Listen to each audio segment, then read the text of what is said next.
Welcome to Drama-Free Healthy Living with Jess Cording. I'm your host, Jess Cording. I'm a registered dietitian, health coach, and author, and I'm here to help you streamline your wellness routine and establish a sane, more balanced relationship with food and fitness so you can reach your goals without losing your mind. On this podcast, we'll talk about nutrition, exercise, self-care, mindset, and more. I'll be bringing you interviews and expert insight on the topics that matter to your health and wellness.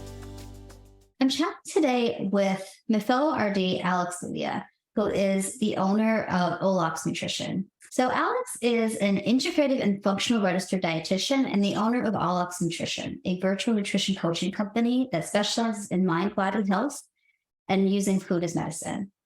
And we talked about this in today's episode, but it was her personal experience with mental health that really made her realize just how essential food and lifestyle are to managing symptoms of mental health conditions and just increasing overall quality of life and overall health. So she has done nutrition coaching programs around food and mood and really helps her clients with improving their well-being by helping them develop tools to improve their energy, heal their gut, nourish their brains so they can feel strong and capable in their bodies and minds. So we talk about a lot of juicy stuff today. So we talk a lot about, for example, her own mental health journey and how that really informed her work helping others. So food is medicine. We spend a lot of time talking about just how this is controversial and some of the really interesting ways this plays out in social media. And, in our field as dietitians, we talk about how there's this interesting conflict between different groups. And we're talking about integrative and functional nutrition and just how,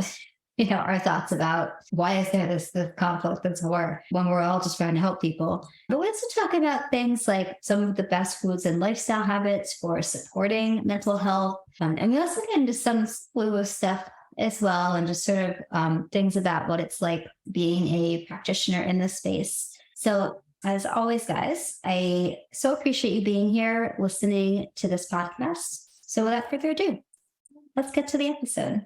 Alex, welcome to the podcast. Thank you so much for having me today. Yeah, I'm so excited to finally be sitting down for a full conversation with you. I feel like we've been in touch so much over these last months, and it's just been so nice to, connect with a fellow RD who cares about a lot of the same things I'm interested in. So I'm really happy that we're recording today. Me too. I find that happens a lot now. You have these relationships online and you never physically speak to the person or see them. And it's so nice to do that. But one of my favorite things about this podcast when I'm interviewing people who are healthcare professionals, I love a good origin story. So I would love to know, did you always know that you wanted to be a dietitian, or was that something that sort of came up a bit later in your path? No, I didn't. I don't think I ever knew what I wanted to be. I honestly don't know where I'm going to be or if this will be the final destination. But my first degree was actually in political science, and that was my fifth or sixth major. So I wasn't super sold on it. It was just I remember switching to it last minute because it had the least amount of public speaking, which is ironic because now I actually do that as part of my living. But I wound up going into AmeriCorps after college because I had no clue what I wanted to do. So it seemed like a really great way to give back and also spend some time. It was a nice delay, right? A little stopover. And then it just wound up that when I came out, it was 2009, which was a huge financial crisis. I had no skills. I had no real life skills. And there were really qualified people who couldn't get jobs. So I had this education award and I was just all right, well, what do I want to do? I had always been obsessed with diet. I was fully in diet culture, right? I was on Weight Watchers as a teenager. I was doing the Hollywood diets. I was anything to lose weight. I was a part of, and I think for me, I was oh, well, maybe I'll go learn and make this my path. And then I'll create some crazy, wonderful diet. And then I'll write a book. And so that's kind of how I'll make a famous diet and I'll be thin forever. And those were my goals going into it, which is really naive and silly. But I think a lot of us, I'm 38 I'm going to be 39 soon. So I was really at the height of all of the really shitty diet stuff going on and like trying to narrow women down as small as possible and being thin and attractive. Those were the things that you could aspire to as a woman. I remember that well, the dark ages. I know I'm around the same age, so I remember like that being what we saw in magazines and on TV, movies, and like the diets of the celebrities, and like, oh my gosh, my moment, I was always interested in nutrition, but I got a BFA in writing and publishing, and I graduated college in '08, and I had thought about nutrition the first time around, but I hated science class, and I got a good writing scholarship, but like, I remember being in New York, living with a boyfriend who was a vegetarian, and a really judgy vegetarian. Like, so it was just a very and it wasn't a good fit for my body. You should never change your diet to please a partner. But so I was hungry for 4 years. But I guess this was maybe like a year or two into it. We would fight a lot because I remember reading a lot, and he got the New York Times, and I remember Mark Bittman was writing a lot about like his plant-based eating, and so my partner was all about the vegetarian stuff, but then there was a lot in the news about like school food, and I remember being like, man, like if we just fed our children better, like maybe like all these behavioral issues like anxiety and stuff, and he was like, well, nobody will listen to you because you don't have a degree, you don't have any credentials, so no one's going to listen to you. And I was like, bitch, I'm going to go get some credentials. Like, all right, well, fuck you, I'll get them. Exactly. So that was kind of like, I still remember the moment, like that was what kind of made me be like, no, I'm going to go back to school and I'm going to learn about this stuff so I actually know. Sure. And I think it makes so much sense, right? Like I feel like that kind of now, it's like, well, if I can't talk about all these complex systems because I have the nutrition degree, I want to understand neuroscience more. I want to understand more complex biological components that have to do with how we process food and what that means to us biologically, metabolically, physiologically. So now I'm considering it 40-41, going back and getting another degree so that I can just continue to learn more. But yeah, my sort of tripping and falling into nutrition it has evolved dramatically from where I started. I can relate to that. I thought I was going to be a lactation consultant or like a certified diabetes educator. Sure. And then I started getting, and this is kind of, thinking like what else I want to ask you, because you do a lot of work in mental health. And for me, what kind of lit me up was, I don't know, I've been in RD maybe 3-4 years. I was working in an ALS clinic. I was juggling 7 different gigs. Like it was insane. But I became really fascinated by the food mood connection and the gut brain research and just how what we ate impacted our stress response. Like that, blew my head open. I was like, oh my God, this is amazing. I want to learn about this.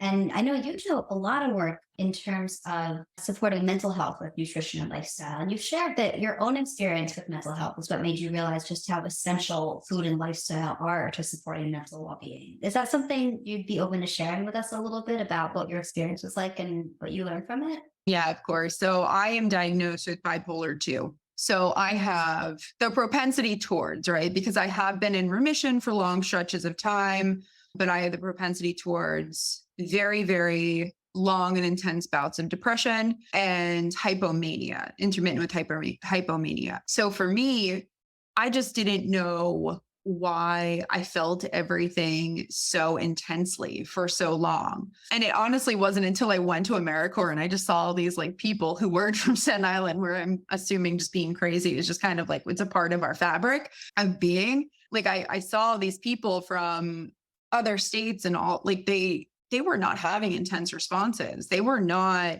incapable of being flexible in their time. For me, if I had an idea in my head about the way things were supposed to be or how they were going to go, if I went ahead or if the plans changed, that would be almost, it wouldn't always be catastrophic, but it would be very difficult for me to shift into this new, okay, this is because I put a lot of, I used to get very tied to ideas of all right, this is going to happen. And if it didn't happen that way, it was I had no resilience towards it. I couldn't be flexible. It would cause a very large emotional response. And that's just one example, but I was very over emotional, had a lot of trouble, I would sob and I would there was a mood lability. There is a mood lability aspect to it. So I would be crying, I would be angry, then I would laugh. It was, that manic sort of overlap with the bipolar was also really, with the depression was really interesting. So for me,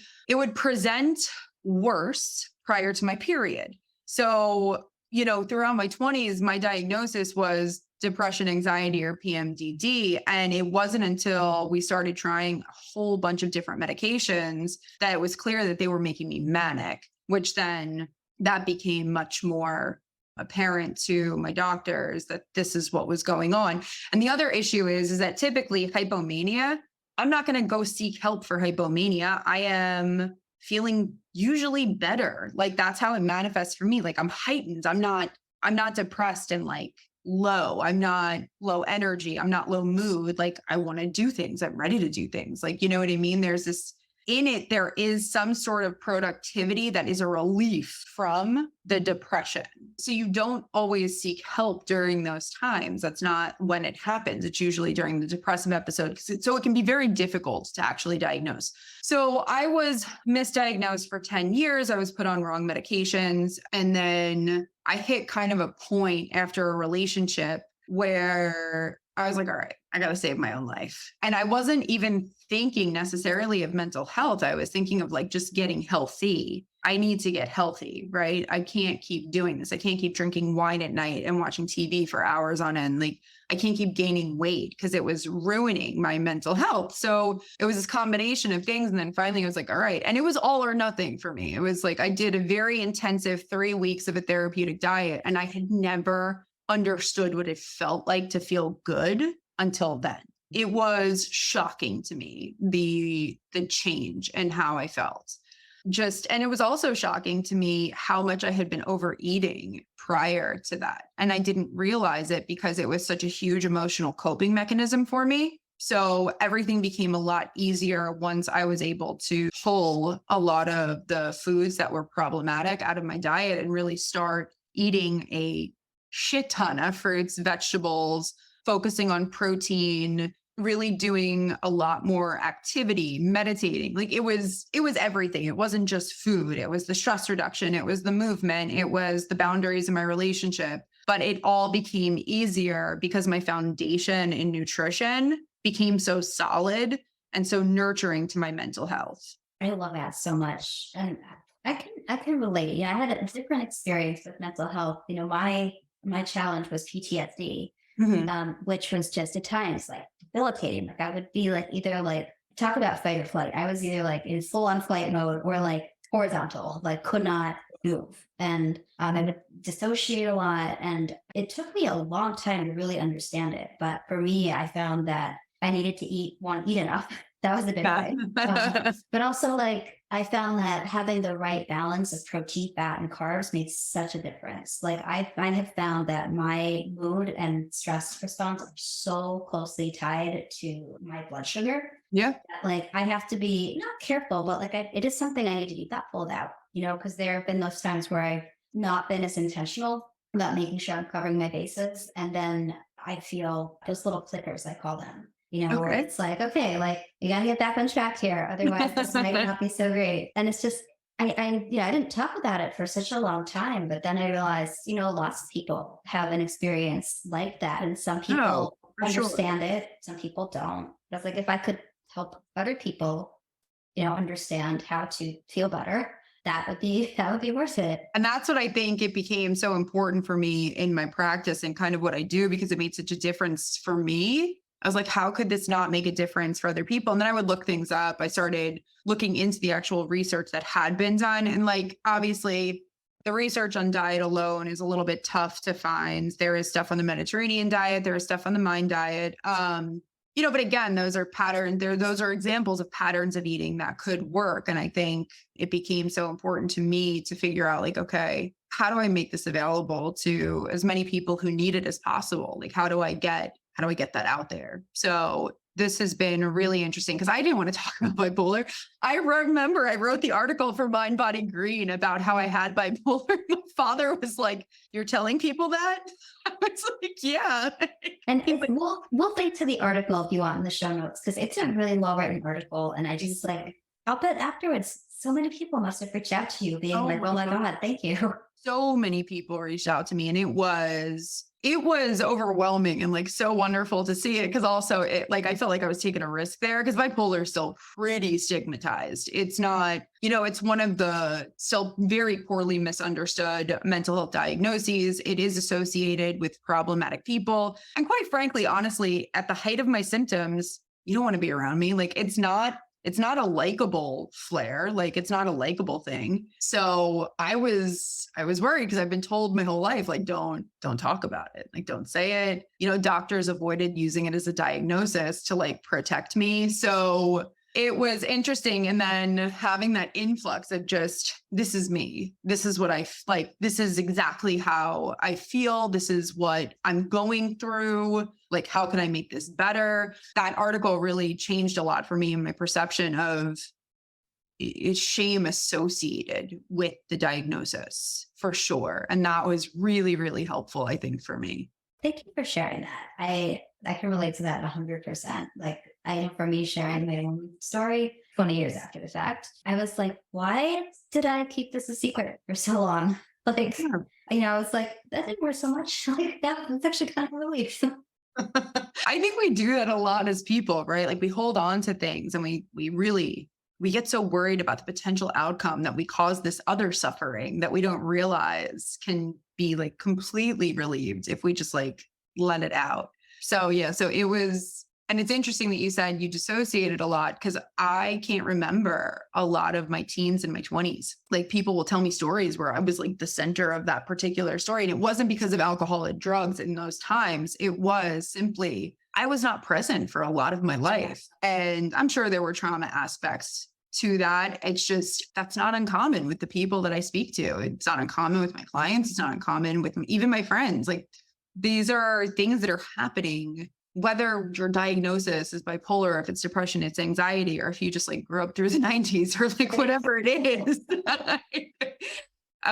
It's so relatable, these things. And I think for the first time in the past, I would say like 5-10 years, we're really starting to dive into ways that we can empower ourselves to feel better. And I think that is, it's invaluable to know how to care for yourself. And I had to fumble around with it. And I was lucky that I was a dietitian and I knew how to like look at the journal articles. So it just feels like an imperative. And you see a lot of people talking about it now. There's a lot of nutritional psychiatrists. Dr. Naidu is a leading, right? She's a leading nutritional psychiatrist. She does such a good job of relaying the information.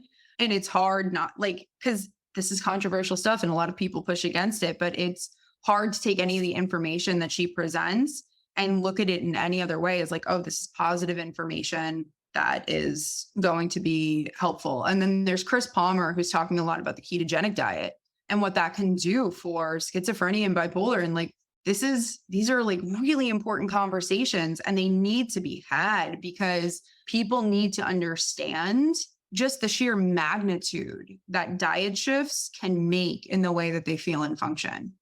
Yeah, thank you for highlighting that. Because also, Dr. Naidu, she is just I love working with her. Like when I first connected with her in 2020, I was like, where have you been? I was like, this is amazing. Like, I love her work and just, she presents it in such a great way. And I don't know her personally. I want to say that I just followed her and I have found her to be one of the most like just easy voices to kind of pay attention to. Yeah. And like none of the like the influencer stuff that sometimes comes in, and the ketogenic stuff is really interesting that you bring that up because I know for myself, one of the game changers, and it's really, as a dietitian, sometimes it's really hard to talk about this stuff because our profession is so like, it's like there's like two camps, right? And like for me, it's so hard to come out and say like, I will admit that my unique body, my chemistry, like when I was more intentional about having more fat, more protein, a little bit less carbohydrate, making sure it's still getting enough calories. Like that was when I noticed a big change in my symptoms in terms of my PTSD and like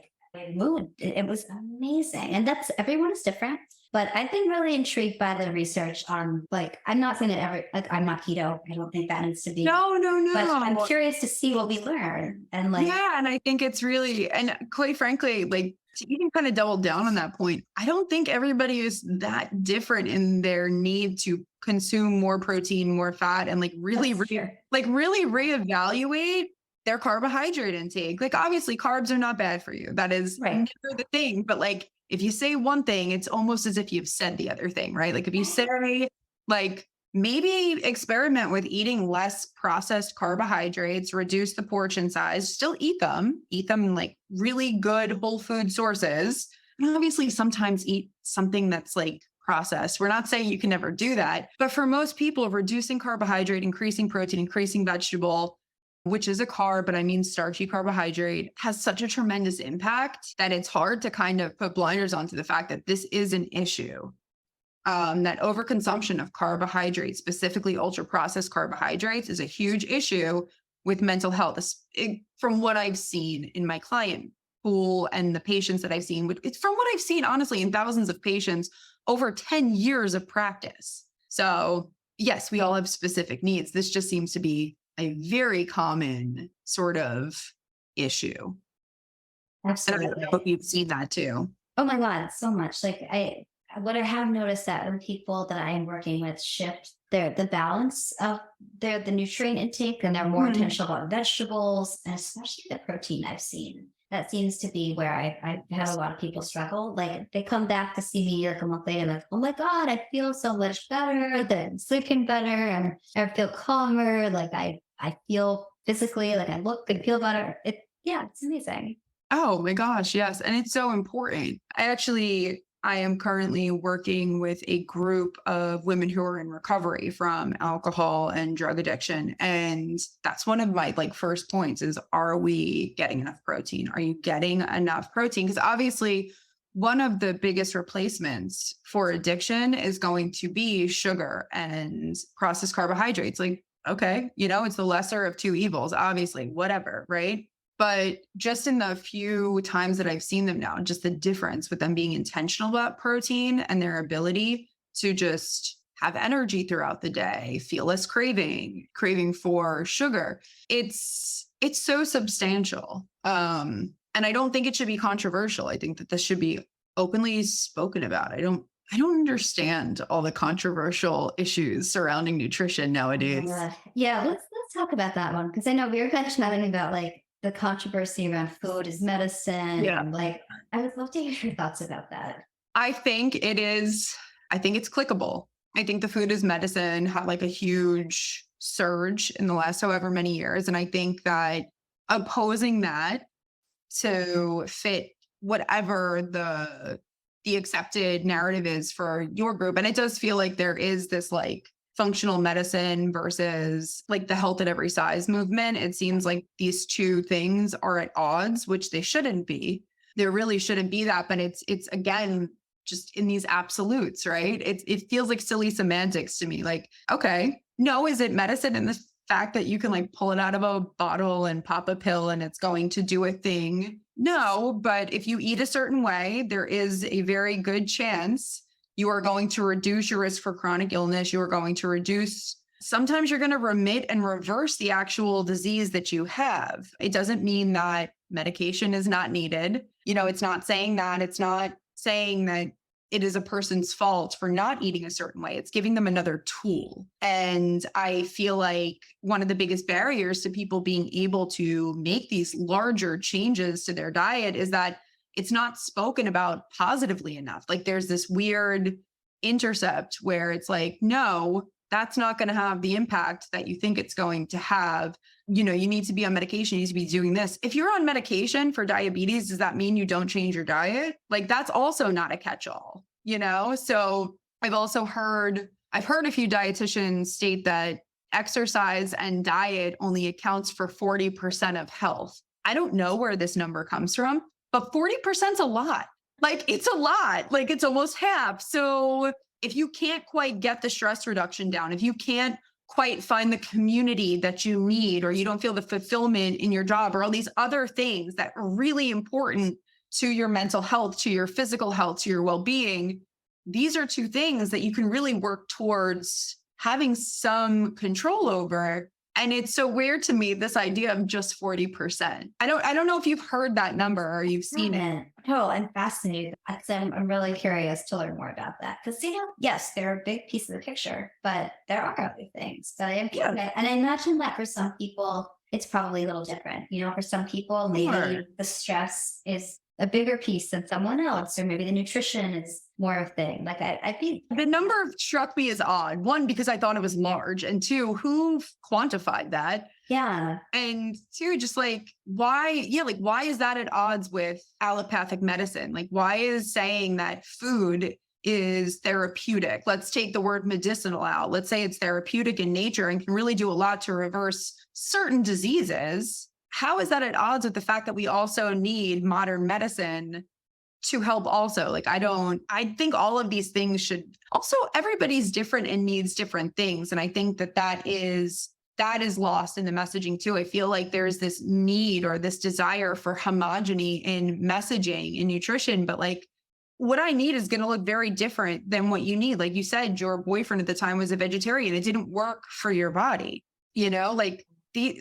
some people really do get motivated and do well with a very strict plan of action at first, and then they learn how to be more flexible. And some people need more flexibility in the beginning so they don't feel restrained and they can make different choices without feeling restricted, and they can move in that direction. And I feel like in order to get clicks and in order to show up in social media, specifically Instagram, you have to say, this is the way. This is the way to do it. And that way to do it, that's wrong. Like that's bad for you. And that's not going to work. And I feel like there should be a dispassionate relationship with modifying our diets and using it to see if it changes the way we feel.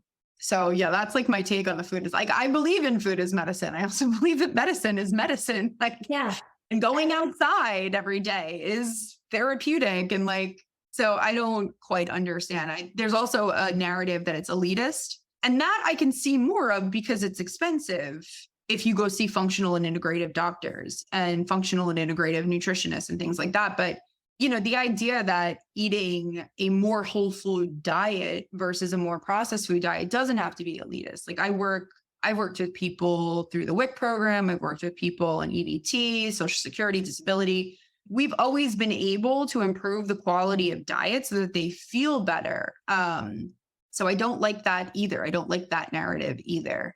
I'm right there with you because I think it's all what someone makes it to. You don't have to do every single thing. But if there's one area where there's, an imbalance, you can focus on that. And not everyone, I think there is this idea that someone, in order to be healthy, they need to be seeing a functional medicine doctor and spending thousands of dollars on supplements and all these other, all the different tools, all the biohacking tools, I can't tell I can tell I need a vacation or something when I find that because I had to go on Instagram for work. Like if I didn't have to do it for work, I don't know if I would be that present on social media, but I can tell I need to take a step back and just do something pleasurable for myself because I'm I should get a sauna for my home, or I need I started looking sauna and I'm wait a minute, I'm being influenced. And who knows? Maybe these are really valuable things for someone with the means and that for them.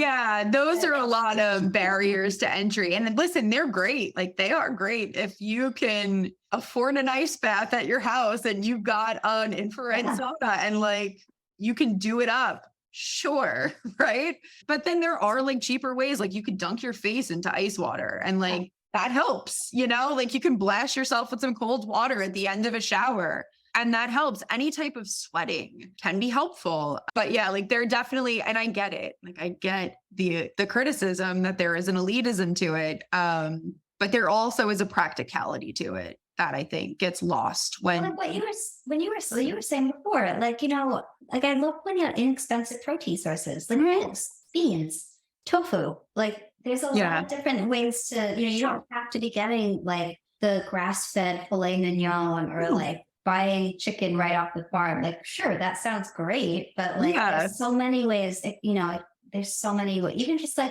tweaking your portions, if someone's having a cup of rice and a tiny, like no vegetables. So Yeah. like, all right, let's grab some frozen vegetables and we put some veggies on the plate. Right. Like, does not have to be a big deal or super expensive. It doesn't. And like, that's one of the biggest things that I tell people. And cold cuts are a little bit more, everything's a little bit more expensive right now, but like keep cold cuts at home, keep like chicken breast, turkey breast, roast beef is really pricey and I've stopped buying it, but still like these meats, just having them available, or like buy a roasted chicken and pre-cooked and just have it there, canned tuna. Like you're right. Like there's so many other ways to do this, to use food as medicine, to like use it to change your physiological functioning, that I think to just discount this whole movement as elitist and out of touch is really odd, especially from health professionals. Right. I just find it so interesting that there's these like wars between like what we're all trying to help people. Why does it have to feel like I just don't get it. Yeah. Yeah. And it's always, but that's honestly, that's what gets clicks, making fun of somebody's beliefs to sort of push forward the superiority of your own. And it's all opinion, right? Like what I do with my clients and my patients, and I'm sure what you do, it is based in, what we know professionally to be as factual as possible. But nutrition research isn't like awesome, right? So we're working with our professional practice. We're working with what we know. We're working with what some of the research points to. And it's not the same for everybody. Like I can give one person a specific dietary protocol and they'll do great with it. And I can give it to somebody else and it can be completely emotionally triggering and it can be too much and and so we tweak. And that's like kind of the point of it. You experiment, you figure things out. It's not, this is the way. It's not the Mandalorian. I know. I always think of that. Like, so I've been curious. So, and this could be whether this is like for you personally or sort of what you share with your clients, but what for you do you consider to be some of the really most important like nutrition and lifestyle factors for supporting mental health? So for supporting mental health, the nutrition aspects for me are adequate protein and adequate hydration. And then having like as many fruits and vegetables as you can possibly eat. And then choosing carbs that don't trigger you and that don't cause like large fluctuations in your blood sugar. And then obviously we talk a lot about emotional eating with this because a lot of my clients use food as a coping tool. I use food as a coping tool. We all do, but it's about like kind of swapping out that with things that are actually going to help calm their nervous system and really bring them back to a baseline where they feel in control of their choices. So if you're eating a cookie or if you're eating cake, you're doing that because you want to, not because you feel this compulsion. And I've had that compulsion where I could not stop eating. I had it as recently as like a year and a half ago. And this was because my bipolar was flaring. And I like watched it happen for the first time in my life. I kind of like watched the eating and I felt the need to eat like these binges. And it wasn't until I started taking corrective action with food and movement and stress reduction that kind of settled down. And that's another area where there's a lot of controversy around what is the right way to treat when maybe there are several different approaches that would work for so many different people. Absolutely. I mean, well, you brought up movement. It's interesting because if you have somebody who is like, movement is a great stress management tool. But if you're working with someone who's like very much in the flight response, like energy, we'll say, we have to be a little more thoughtful about movement and what types of movement, because that additional, if we just tell them, oh, they'll move more, but if they're already moving a ton and they're like in that flight state, that might not be what they need. Oh my God, for sure. And that's when I tell them, try out some Tai Chi, try out some yoga. You know what I mean? Yeah, pull it back a little bit. Because anything time you do something too much, it becomes, or if you're using it as like that soul coping mechanism to just like keep it together, that's a problem. But right, like mixing up the activity. I see more of the issue is getting people moving for my people. And that's where like we do 10 minutes a day, just 10 minutes. You've got, instead of like worrying about the 150 hours a week or whatever, 150 minutes a week, just consistently get 10 minutes a day and like start from there. And then you can build on it. But it's that consistency in daily practice that is helpful. And it's also a much easier goal. You can find 10 minutes. And there's success in implementing these changes, right? And that success is motivating, and it's not just physiologically helpful, but it's psychologically motivating. Like, oh, okay, I did this for 5-6 days and I've noticed like I feel a little better. I can keep doing this. Oh, now I want to go an extra 5. Like, there are so many different ways that movement is. For me, for the bipolar, I'm like a dog that's high energy. I need high energy activity, and I need to do strength training, but like anything that's like plyometric, combat, like hitting, punching, things like that, that is so therapeutic for me and will take me from like up. It'll bring me down because I get that exertion out. Yeah, I love that. Thank you. Thank you for sharing that. I love that 10 minutes a day thing, because it's so much about the habit, right? Like I'm sure you see that all the time. Like when someone sees that they can make exercise a habit, it's like a switch goes off. They're like, oh, this is cool. It's going to be okay.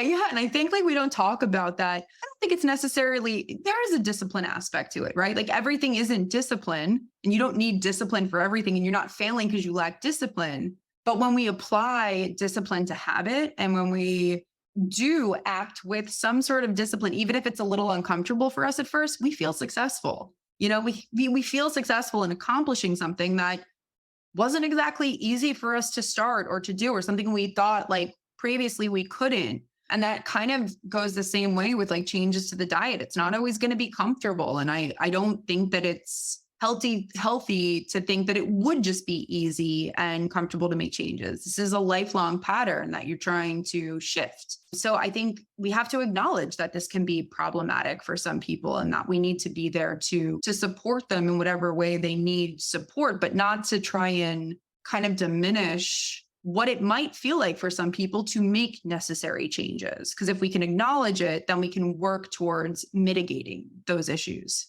I used to say, earlier in my career, I would say like, oh, my goal is supposed to feel easy for you. And I still try to talk about bringing a sense of ease as a goal. Yeah. But acknowledging that it's okay if it doesn't feel easy right out of the gate, but it's also okay if it does feel easy. Of course. It's way better when it does. Yeah.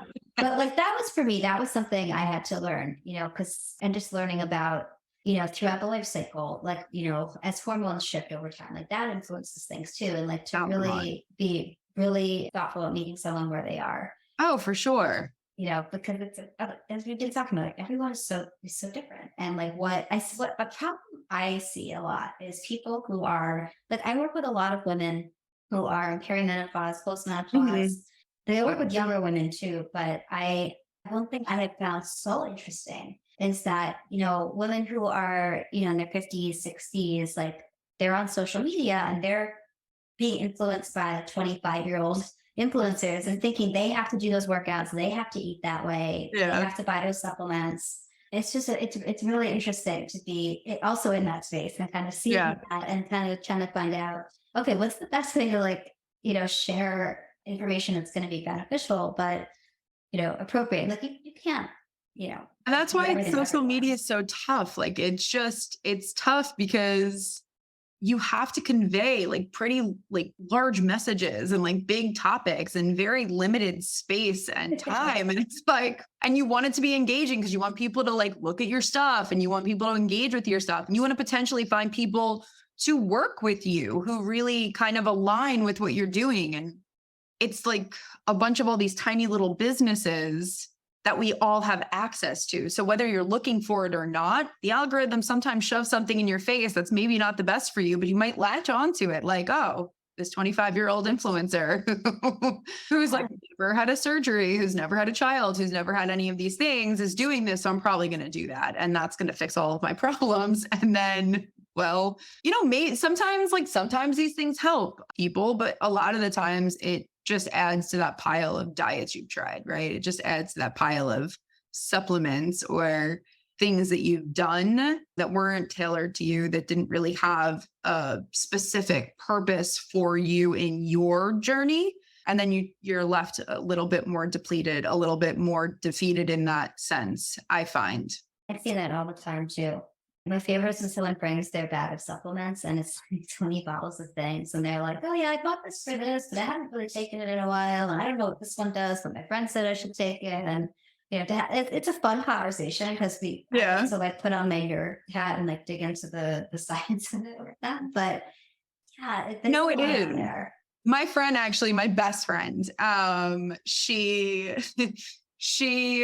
wanted to change things a couple of years ago. I was like, hey, do this, and this, try it out and see what happens. So we put her on like these really complex protein smoothies in the morning that had a lot of fruits and vegetables and fiber in them with added protein. She started eating instead of going long stretches of time without eating. She cut her caffeine intake in half. And then like 2 or 3 weeks later, she's like, you know what? I feel really great. Like, I don't like, it must be the sea moss I started. I was like, I'm sorry, excuse me. I love that so much. I was like, ma'am, it's like you made all of these changes and the only difference you can pinpoint is the fact that you have been taking sea moss. I love that so much. But yeah, that's where we're at. It's because she's my best friend. I was like, are you fucking kidding me? Like, that's what you thought. Okay. That's so good. I love it so much. I want to ask you, because there's we were chatting about for a Shape article about the what I eat in a day videos and like some of the just the peak at day in the life kind of stuff and like what we see on social media versus like what's reality. And I would love to hear, just like as a dietitian with a virtual practice, is there like a typical like day to day for you in terms of like what you're doing with your clients, what's happening in your day, or does it change a lot? I would say there's definitely some routine. Right now, I'm kind of on a break from the practice.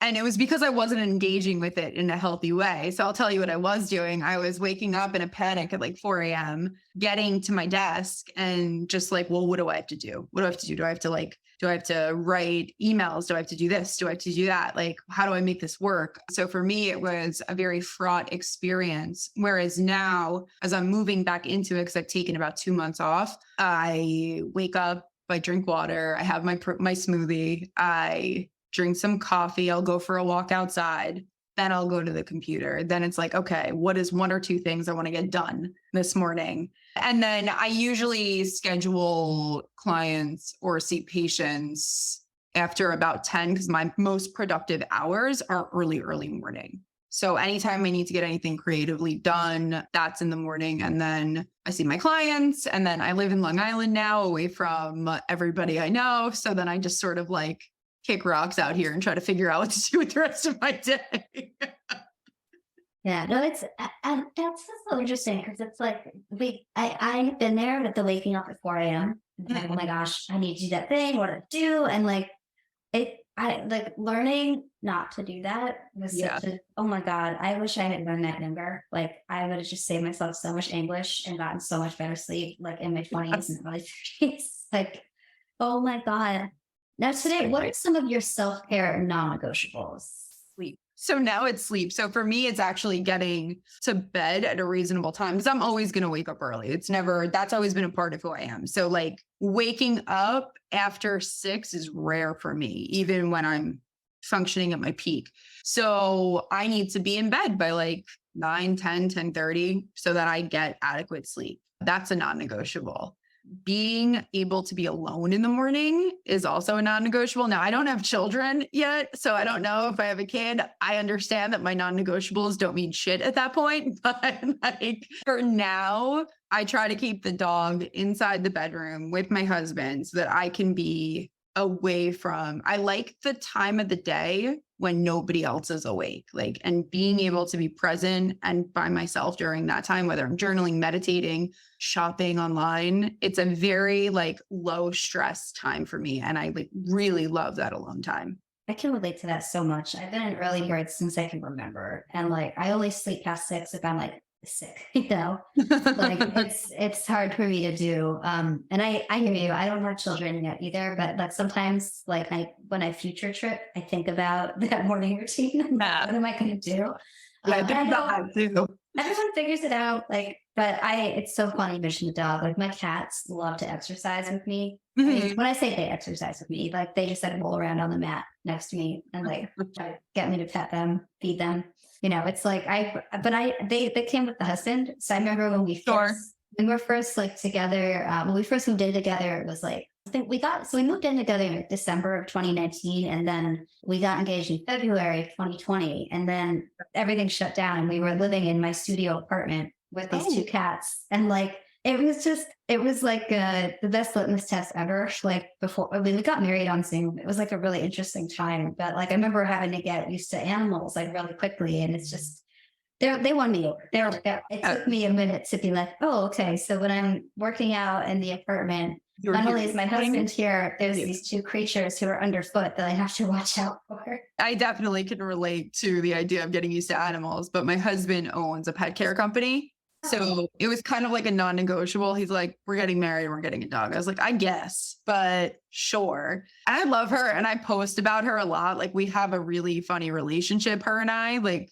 it's a lot like we're siblings. So like there's like that butting heads, but we love each other. But like, yeah, like getting used to living with an animal because I didn't want the responsibility. I'm trying to build a business. I'm trying to keep my mental health intact. Like I have had SIBO for 5 or 6 years. And one of the main reasons that I'm so big on stress reduction, it's been one of the biggest hurdles for me is being able to calm my nervous system down with all the changes that have happened in the past 5 years. And it's so the idea of more responsibility, like that's not just me. I'm just like, no. Get out of here. I totally get that. Every time my husband, like I said, let's manifest a dog. I'm like, I'm not ready yet. First off, that's called adopting. Like, let's not right now. Exactly. Yeah, I'm like, one day we will get there. I'm not there yet, but I'll let you know. Yeah. It's just like, well, I told you I'm taking this break from like the business and I'm like getting back into it soon. My husband, like 2 weeks ago, has the audacity to look at me. He's like, I want a baby. And I was like, okay, cool. I would like to heal and start feeling real, like, okay again before we take on basically a parasite for me. So like, let's like before there is something that needs me completely and totally besides you and this dog, let's like hold off for a sec and just like give me a minute to breathe, you monster. So I was just like, get out of here. No, I get it. I'm like, when I first went off for pill, it took a while for my cycle to normalize. I just remember being like, I just a little time with my period first. Yeah. To get to know my body again. And like, and I did like all this like spirit baby stuff that I've had these like really. What did you do with the spirit baby thing? Because I didn't do a spirit baby thing, but I spoke to a woman who did do spirit baby stuff. What did you do? So for me, it started with having dreams about like a child and like very specific details. And then it came up like I remember having like Reiki done. Yes. And they brought up this child that was very similar to the child I had been having dreams about. And then finally I was like, you know what? I'm just going to get a spirit baby reading and just see what comes up. And it was like a lot of the same stuff came up. And just like throughout, that experience, I just like, who knows what will happen, but it brought me such a sense of peace just to be like, you know what? I feel connected to this being or this that's out there. And like, everyone's different, but I kind of was like, I feel physically healthy. Like I know that my nervous system is something I have to focus on, but like, I felt like much calmer about it all. Cause I was like, you know what? They're there. They just don't happen to be here physically yet, but that's cool. It's odd. Like it kind of brought me a lot of peace, but I know there's a lot of stuff out there. No, and there is, but I don't know. I feel like diving into all of it with curiosity is more intuitive than like saying, that's bullshit. You know what I mean? Just like being curious about a thing as opposed to like, fuck it. That doesn't make any sense at all. But yeah, to your point, you feel physically healthy. I don't. So I want that before, but I feel okay either way. It's just also like I'm turning 39. Like there is definitely a sense of pressure for women, right? Like to get everything together, to be able to do all of it. Right, like you have to have your entire life in order, like your career, and so like it's such and like men don't have quite the same level of pressure. They have pressures, they do, but it's just different. Yeah. All right, I won't go off on men real quick. I won't. I was going to, like, I felt it in my stomach, but I won't do it. But no, it's completely different. The expectations or what we put on ourselves. I don't know if it's a societal expectation or if it's like an internal expectation, being a woman and being like, well, I have to be, especially as a dietitian, I have to be healthy. I have to be in shape. I have to be happy. I have to be successful. I have to have a baby, be a good wife, be a good partner, like all these things. And it's like, I need to calm down. That's what I need. Yes. Oh my God. That is gold right there. And I think it's, we're humans, right? Like, yes, we are healthcare providers, but every healthcare provider is also a person having a human experience, and like, there's some things like anyone, like there are some things that we feel like things are in a really good place. There are other things that we are wanting to, focus on more, and like we would like to be different. And I think that's okay. It's good. It's like, we don't have to be perfect, but that pressure is still like, I don't know if it'll be different for like younger generations. Like, I know that we kind of had all like the hustle culture, girl boss. Like, I don't know if it's a function of that stuff, but I don't know. Like, I don't know what caused it. I do know that when I am feeling physically more, I don't know, strong, I guess that's the word. When I feel physically strong and capable, I feel a lot better about everything else. Because at least I honestly, like with the gut issues and with like the nervous system breakdown, like I felt a little bit like a prisoner to my body. And I got to tell you, like as a healthcare provider, like actually helping people with the issues that are like, they've become like the cure or whatever has become elusive to me. There is this sense of like, well, who the fuck am I to say anything to anybody? And I'm watching these people get better, and like, I can't do it for myself. And I think that's also a testament to like needing other people and being okay with like getting help. Even if you are a healthcare provider, like you need other people helping you. That's what's making these other people who work with you successful. So that's been a humbling experience for me. Like, hey, you can't do this on your own. Oh my gosh. Cheers to that. I wish more people would talk about that. Like, I feel like a lot of people that we see, they have a team, and I know for me, when I was writing my second book, which literally in the subtitle mentions better sleep, I was having the worst insomnia of my entire life. And I finally, after struggling with insomnia for all these years, I finally went to a friend sleep doctor. I don't know why I hadn't done that before, but I finally went and we did a sleep study. She was like, "Oh, you have sleep apnea." I was like, "What?" No doctor had ever thought to screen for it because I have like a normal BMI, like young. I don't drink a lot. It was like, but there it was like right on the test. And I was like, "Oh, okay." Like, she gave me some helpful tools about like sleep hygiene that I hadn't come across anywhere. And it was just, I finally started sleeping like. And that's so invaluable, right? Like, but I think, like there's also this, I think there's a feeling of like, well, I should know. And if I don't know, you feel like a little bit threatened by the fact that somebody else might. Sometimes, not all the time, but like when you're feeling at a deficit, it's hard to accept help from peers sometimes. Oh yeah, for sure. But to your point, it's help. It's like asking for help. And I know, like, I don't know about you, I need to hear this sometimes. Like, but I tell it to my patients, I tell it to my friends, I should tell myself more often, but like asking for help is not a sign of weakness. It's a sign of strength. Oh my God, yes. I think I like put that, I have to remind myself so many times. Actually, a woman who went through my program, the Food and Mood Reboot, she became a hypnotherapist, and she just started helping me with some of my stuff. And she's like, "Do you remember what you told me like several months ago?" I was like, "What?" And she told me, I was like, I was lying. That's not true. Like, but no, I mean, it was true, but it's like so hard to take your own advice. Oh my gosh. Cheers to that.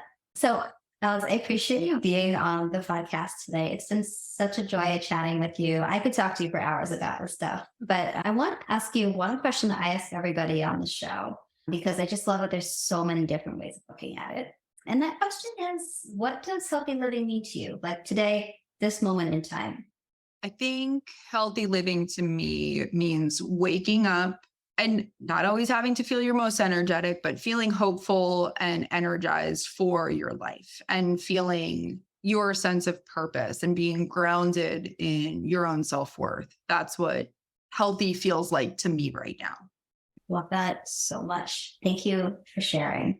Okay, so if people want to connect with you, learn more about your work, how can they do so? Follow me on Instagram at Olox Nutrition, Olox Nutrition. I'm sure you're putting it in somewhere. And then I also have a website. Do you see me like struggling? Do you see me struggling to figure out how to let people talk to me? Oloxnutrition.com is my website where you can schedule an appointment, take a look at my story, and also check out that article I wrote for Mind Body Green if you feel like some of the things I said kind of relate to you. Amazing. And we'll be sure to link to all that in the show notes to make it easy for people to connect with you. Awesome. So Alex, it has been a joy speaking with you today. Thank you for being here. Thank you so much for having me. And all you guys who are out there listening to the show, I appreciate your time, your energy. If you like what you hear, please consider leaving us a 5-star review on Apple or Spotify. They do matter and help me continue to bring you great guests like Alex today. As always, guys, have a wonderful day, and we'll talk soon. Thank you for listening to Drama-Free Healthy Living with Jess Cording. We'll see you next time.